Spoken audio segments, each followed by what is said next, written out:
Hello అందరికీ welcome to my YouTube channel. So thumbnail చూశారు కదా. సో మనకి ఫస్ట్ వినాయక చవితి వస్తుందంటే ఫస్ట్ గుర్తొచ్చేది ఖైరతాబాద్ గణేష్. అంత ఫేమస్ ఖైరతాబాద్ గణేష్. సో అక్కడ ఇంకా వర్క్స్ జరుగుతున్నాయి. సో ప్రజెంట్ ఇప్పుడైతే స్వామివారు ఎలా ఉన్నారో చూపిద్దాం. సో అక్కడ ఆల్రెడీ పోస్టర్ రిలీజ్ చేశారు. స్వామివారు ఎలా రాబోతున్నారు, ఎంత హైట్తో రాబోతున్నారని పోస్టర్ ఆల్రెడీ రిలీజ్ చేశారు. సో ఈసారి స్వామివారు అయితే 69 ఫీట్ హైట్తోని, విడ్త్ వచ్చేసి 28 ఫీట్తోని వస్తున్నారు. ఈసారి ఆయన రూపం వచ్చేసి Panchamukha Sankatahara Mahaganapati. So right side ఏమో సోమనాథ జ్యోతిర్లింగము, ఇంకా లెఫ్ట్ సైడ్ వచ్చేసి కాళికామాతతో రాబోతున్నారు ఈసారి స్వామివారు అయితే. సో ఇంకా అక్కడ వెల్డింగ్ వర్క్స్ అవన్నీ, ఫ్రేమ్ వర్క్ అవన్నీ జరుగుతున్నాయి. సో ఇక్కడ రాడ్స్తో అయితే స్వామివారిని ప్రిపేర్ చేశారు. అంటే కింద లెగ్స్ నుంచి పైన మొత్తం బాడీ అంతా ప్రిపేర్ చేశారు. అండ్ ఇంకా కాళికామాత జ్యోతిర్లింగం అయితే ఇంకా ప్రిపేర్ చేయలేదు, ఇంకా స్టార్ట్ చేయలేదు. అవి ప్రజెంట్ అయితే స్వామివారిని ఒక్కరిని చేశారు. సో ఫస్ట్ జూన్ 25 నుంచి స్టార్ట్ చేశారు స్వామివారిని చేయడము. సో ఆ రోజు పూజ చేసి పోస్టర్ రిలీజ్ చేసి స్టార్ట్ చేస్తారు. అండ్ ఇంకా వినాయక చవితి రావడానికి 34 డేస్ ఉంది. సో 34 డేసే ఉంది, ఇంకా కంప్లీట్ అవుతుందో లేదో అని అస్సలు అనుకోవద్దు. చాలా ఫాస్ట్గా కంప్లీట్ చేస్తారు. ఇది కంప్లీట్ అవ్వడానికి టోటల్గా 70 to 80 డేస్ పడుతుంది. మొత్తం అంత వినాయకులు పక్కన అంతా మొత్తం అయిపోయే వారికి అంటే 2.5 to 3 months పడుతుంది అంతే. సో చాలామంది వర్క్ చేస్తారు ఇక్కడ. చేసేవాళ్ళు, వెల్డింగ్ వర్క్ చేసేవాళ్ళు, అండ్ మట్టితో వినాయకుడిని చేసేవాళ్ళు, పెయింటింగ్ చేసేవాళ్ళు, వీళ్ళంతా చాలా కష్టపడతారు. అంటే వాళ్ళంతా కష్టపడతారు కాబట్టి అంత ఫాస్ట్గా అయిపోతారు స్వామివారు కూడా. సో స్వామివారు ఫస్ట్ అంటే ఖైరతాబాద్ గణేశుడు ఎప్పుడు స్టార్ట్ అయింది అనేది నేను చెప్తాను. చాలామందికి తెలుసు ఇప్పటి నుంచి చేస్తున్నారు ఏంటి ఇవన్నీ అని, బట్ తెలియని వాళ్ళ కోసం కొంచెం నాకు తెలిసిందైతే నేను చెప్తాను. సో ఫస్ట్ ఖైరతాబాద్ గణేష్ని స్టార్ట్ చేసిందంటే 1954లో స్టార్ట్ చేశారు. సింగారి శంకరయ్య అనే పర్సన్ ఫస్ట్ స్టార్ట్ చేశారు. ఒక్క అడుగుతోనే స్టార్ట్ చేశారు. అంటే ఒక్క అడుగుతో హైట్ ఉన్నంత వినాయకుడిని ఉండేటట్టు స్టార్ట్ చేశారు. సో సింగారి శంకరయ్య అనే పర్సను అప్పట్లో ఫ్రీడమ్ ఫైటర్ అయిన. సో ఇది స్టార్ట్ చేసి అంటే ఖైరతాబాద్ గణేష్ని స్టార్ట్ చేసి ఇప్పటి వరకు 72 years కంప్లీట్ అయింది. సో అయితే స్వామివారికి స్పెషల్ ఏంటంటే ప్రతి ఇయర్ ఒక కొత్త రూపంలో దర్శనం ఇస్తారు. 2014లో 60 అడుగులకు చేరారు స్వామివారు. సో తర్వాత నుంచి ప్రతి ఇయర్ ఏం చేశారంటే 1 feet పెంచుకుంటూ ప్రతిష్ఠించారు.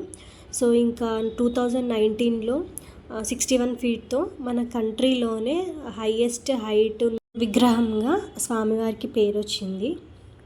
2020లో మనకు కోవిడ్ వచ్చింది కాబట్టి సో 2020లో ఏం చేశారంటే ఓన్లీ 27 అడుగులు మాత్రమే, అంటే 27 అడుగులు మాత్రమే మట్టి విగ్రహాన్ని పెట్టారు. సో ఇంకా నెక్స్ట్ ఇయర్ 2023లో 23 అడుగులు పెట్టారు. అండ్ 2024 వచ్చేసరికి ఒకేసారి 70 అడుగులు పెట్టారు. సో 2024లో ఆయన రూపానికి ఒక స్పెషల్ అనేది ఉంది.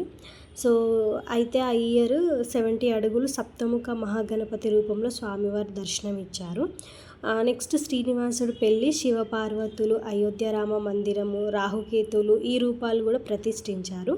సో 2024లో వచ్చేసరికి సో ఇంకా ఖైరతాబాద్ గణేష్ని గురించి, నిమజ్జనం గురించి ఎంతమంది చూడ్డానికి వస్తారో తెలుసు కదా అందరికీ. సో అన్ని గణపతులు ఒక సైడ్ అయితే మన ఖైరతాబాద్ గణేశుడు ఒక్క సైడ్ అవుతుంది నిమజ్జనము. అది చూడ్డానికి 2 కన్నులు సరిపోవు. ఆ స్వామివారు గంగమ్మ ఒడిలోకి చేరేటప్పుడు నిజంగా అసలు ఎంతమంది వెయిట్ చేస్తారంటే అంతమంది వెయిట్ చేస్తారు. మీకు ఒక విషయం చెప్పాలి నా ఛానల్ గురించి. యాక్చువల్గా నా ఛానల్ నేను లాస్ట్ ఇయర్ స్టార్ట్ చేశాను. అంటే లాస్ట్ ఇయర్ సేమ్ టైం ఇదే టైంకి స్వామివారిని చేస్తున్నారు, ఇదే టైంకి స్టార్ట్ చేశాను. ఫస్ట్ వ్లాగ్ కూడా ఖైరతాబాద్ గణేశుని మీదనే చేశాను నేను. సో ఒక 9 మంత్స్ కష్టపడితే నాకు ఆల్మోస్ట్ 450 సబ్స్క్రైబర్స్ వచ్చారు నా ఛానల్కి. 450 సబ్స్క్రైబర్స్ వచ్చిన తర్వాత నా ఛానల్లో ఇన్విజిబుల్ ఛానల్ అని వచ్చింది. సో ఇన్విజిబుల్ ఛానల్ అని ఎందుకు వచ్చిందో తెలియదు. వచ్చిన తర్వాత యూట్యూబ్ అవన్నీ ఫామ్ ఫిలప్ చేయాలని ఏదో చెప్పారు. సో చెప్తే ఓకే అని ఫామ్ ఫిలప్ చేద్దామని చూస్తే అసలు అది ఆ ఫామ్స్ ఓపెన్ అవ్వట్లేదు, ఏం రాలేదు. 450 సబ్స్క్రైబర్స్ వచ్చిన తర్వాత అంటే నేను 9 మంత్స్ కష్టపడి 450 సబ్స్క్రైబర్స్ తెచ్చుకున్నాక ఛానల్ ఇట్లా పోవడం నాకు చాలా బాధ అనిపించింది. ఇంకా ఏం చేయలేదు, ఛానల్ని డిలీట్ చేసిన. సో నెక్స్ట్ ఇంకొక ఛానల్ని క్రియేట్ చేసుకున్నా సెకండ్ ఛానల్. సో నేను చేసిన మిస్టేక్స్ కదా, సో ఏం చేశానంటే సేమ్ మెయిల్ ఐడితోనే నేను సెకండ్ ఛానల్ క్రియేట్ చేసుకున్నా. సో అది చేసుకున్నందుకో తెలీదు, అసలు నా ఛానల్లో 1 వ్యూ 2 వ్యూస్ కూడా రాలేదు. నేను ఆల్మోస్ట్ 72 వీడియోస్ అప్లోడ్ చేస్తే నాకు వచ్చింది ఓన్లీ 3-4 సబ్స్క్రైబర్స్ మాత్రమే. సో నేనైతే చాలా బాధపడ్డా ఫస్ట్ ఛానల్ పోయినందుకు. సో బట్ గివ్ అప్ ఇవ్వకుండా మళ్ళీ థర్డ్ ఛానల్ స్టార్ట్ చేసిన. సో థర్డ్ ఛానల్ స్టార్ట్ చేసి ఇప్పుడు 1 మంత్ అయిపోయింది. సో ఇంకా స్వామివారి గురించి చెప్పాలంటే ప్రతి ఇయర్ ఒక కొత్త కాన్సెప్ట్, కొత్త రూపము అండ్ న్యూ మెసేజ్. అందుకే ప్రతి వినాయక చవితికి హైదరాబాద్లో చాలామందికి ఒకటే క్వశ్చన్ కోసం వెయిట్ చేస్తారు, ఈసారి ఖైరతాబాద్ గణేష్ ఎలా చూడబోతున్నాము అని.